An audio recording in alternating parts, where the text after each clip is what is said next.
Okay, good day everyone. So today we will be discussing about arrest and yung mga instances kung saan valid yung warrantless arrest. Okay, so pag sinabing arrest, ito yung proseso ng pag-aresto o paghuli ng isang tao dahil sa paggawa niya ng krimen. You know about that. So there are two instances kung saan maaari nating arestuhin yung mga suspect, yung mga taong nakagawa ng krimen. So yung una dito, ito yung general na ginagawa. Una ay mayroong warrant of arrest o arrest warrant.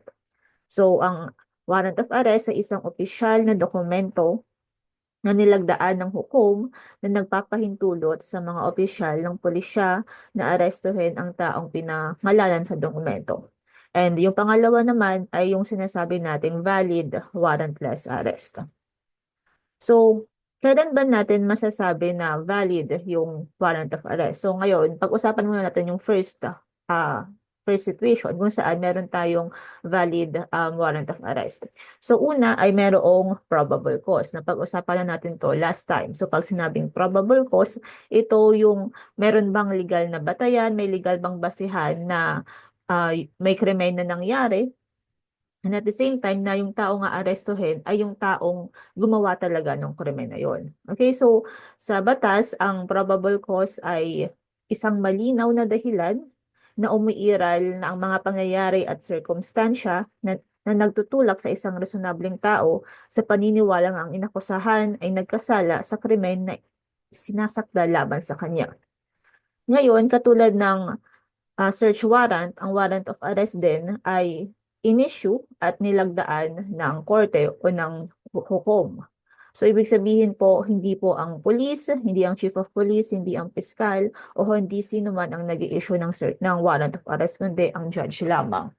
And pangatlo, sa arrest warrant, dapat nakalagay doon kung sino yung taong aarestuhin natin. So, halimbawa, may nag-issue ng arrest warrant si judge. Ang nakalagay sa search warrant, ah, ang taong aarestuhin ay si Rosa de Guzman. Okay? So ngayon, pumunta ka doon sa place na may nagturo sa'yo na ito yung taong to. Pero nung pinuntahan mo siya, sinabi niya na ang pangalan niya ay Rosalinda at hindi Rosa. So basically, kapag inarrest mo yun, that would be considered as an invalid arrest kasi nga, ang sinasabi sa batas, kailangang tiyak na yung taong aarestuhin ay yung taong nandoon sa arrest warrant. Okay? Now, puntahan natin itong mga pagkakataon kung saan maaaring lehitimo pa rin yung pag-aresto natin even if walang warrant of arrest. So the first one is in flagrante delicto. So ito yung mga lagay yung naririnig na caught in the act. So ibig sabihin dito yung police o yung law enforcement officer ay nakita on the act na yung taong aarestuhin ay gumagawa o gagawa ng krimen. Okay, so basically, kunwari nandun ka sa isang kanto, nagro-ronda ka or nagbabantay ka, and then may nakita kang taong nang hold up. As in, nakita mo sa mata mo mismo. So, hindi mo na kailangan pumunta pa sa korte para humingi ng warrant of arrest. Kasi that would be impractical.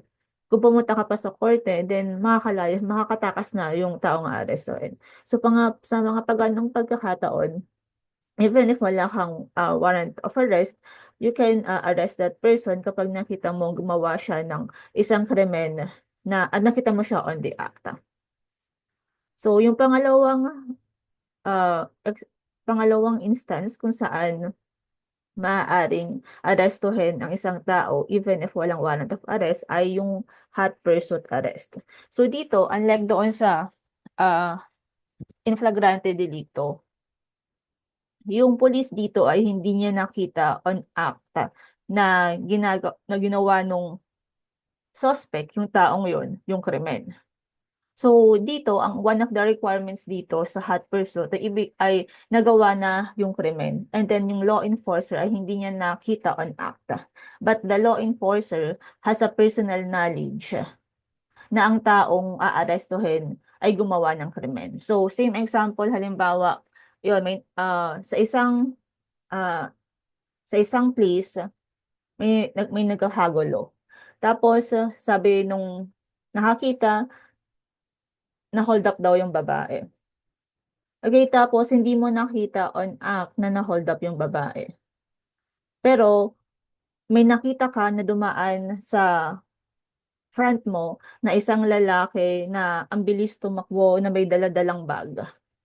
So, may personal knowledge ka na yung taong yon ay siya yung suspect or siya yung taong gumawa ng pang-hold up. Okay? So, basically, even if hindi mo nakita on act, pero meron kang personal knowledge na yung taong yon ay gumawa ng krimen, then you are also allowed to arrest that person.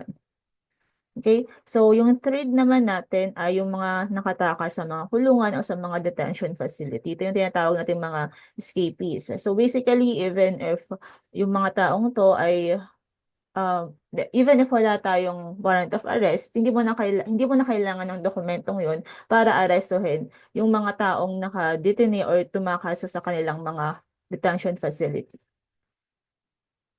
Okay, yun yung mga instances kung saan valid yung warrant arrest rather, even if walang warrant of arrest. Una ay in flagrante delicto, hot pursuit arrest, and pangatlo, itong mga escapees. Ngayon, let's talk about the effect or repercussions in case merong illegal warrantless arrest. So basically, di ba ang general rule natin, kinakailangan ng warrant of arrest or dapat yung situation ay nagfo-fall doon sa valid warrantless arrest.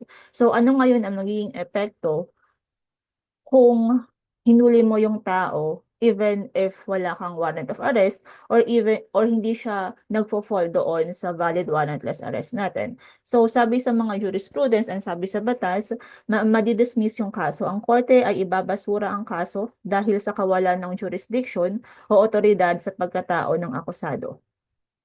So, ang arresting officer ay maaari ring sampahan ng kasong kriminal at sibil. So, basically, ang pino-point out lamang dito ay kapag walang warrant of arrest or kapag yung situation ay hindi nagpo-fall doon sa valid warrantless arrest, hindi natin sila pwedeng arrestuhin. Okay, ngayon, let's have some activities.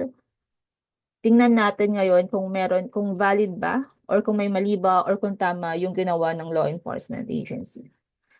First situation, inaresto ka ng may warrant of arrest, may kasama kang inaresto, dinala sa presinto at dinetain. Hindi lahat ng inaresto ay nakapangalan sa warrant. Tama ba ito or may mali? Okay, so may mali siya kasi may illegal arrest na nangyari at arbitrary detention sa mga taong hindi kasama sa warrant. Diba na pag-usapan natin, one of the requirements para maging valid yung arrest ay dapat ang aarestuhin lang natin ay yung mga taong nandoon sa warrant of arrest na inisyu ng hukom. Second situation, walang warrant of arrest, inaresto ka ng pulis, dinala ka sa presinto at dinitain ng ilang araw. Walang investigasyon, walang charge or cause of action. So, tama ba or mali? So, of course, mali siya kasi una, walang warrant of arrest. Nagkaroon din ng arbitrary detention. Arbitrary detention is punishable under the revised penal code kung saan yung mga tao kung saan yung law enforcement officer ay dinitin yung isang tao even if walang valid ground. And pangatlo, meron ding delay in the delivery of detained persons to the proper judicial authorities. Kasi may mga pagkakataon din na this one is also punishable under the revised penal code, is delay of delivery of detained persons to the proper judicial authority. Ito kasi sa batas na ito, halimbawa, merong valid warrantless arrest. So, halimbawa, ibig sabihin, na-caught in the act ka. Ngayon, even if na-caught in the act ka, kinakailangan na mag-charge ng kailangan makapag-charge ng proper information sa korte. Otherwise, kung walang charge na nangyari, then kailangan kang i-release ng taong nag-arrest sa'yo. because magiging liable sila under this law. Situation C, inaresto ka at sa presinto ay may pinapirma sa iyong confession. Valid or hindi? So, may mali pa rin kasi kung pipirma ng confession ang isang taong naaresto, para maging valid yung confession na yun, kinakailangan na may abogadong magpaliwanag sa kanya kung anong ibig sabihin ng mga confessions bago siya pumirma. Okay, so sa situation D, nahuli kang may ninanakaw. Nakita ka ng pulis at inaresto at ikaw ay inaresto. And third is binugbog ka nung dinala ka sa presinto. Valid or hindi? So valid, walang mali sa pag-aresto sa'yo nung nagnakaw ka kasi ibig sabihin caught in the act, kind of flagrante delicto yun. So nagkaroon lang ng mali nung binugbog ka na ng mga pulis because this is a violation ng iyong constitutional rights. Situation E, hinuli ang anak mo, dinala siya sa presinto, pagdating mo doon, nakakulong siya. Sabi sa'yo ng pulis, bigyan mo siya ng 5,000 bilang piyansa. Valid o hindi? Hindi siya valid, may mali sa nangyari dahil yung piyansa po ay binabayad sa korte. Hindi siya binabayad sa pulis, hindi siya binabayad sa piskal. So, sa court po binabayad yung bail natin o yung piyansa, hindi kung kani-kanino man. So, okay, that ends yung discussion tungkol sa arrest and yung mga situations kung saan valid yung arrest even if wala tayong warrant of arrest. So, thank you, everyone.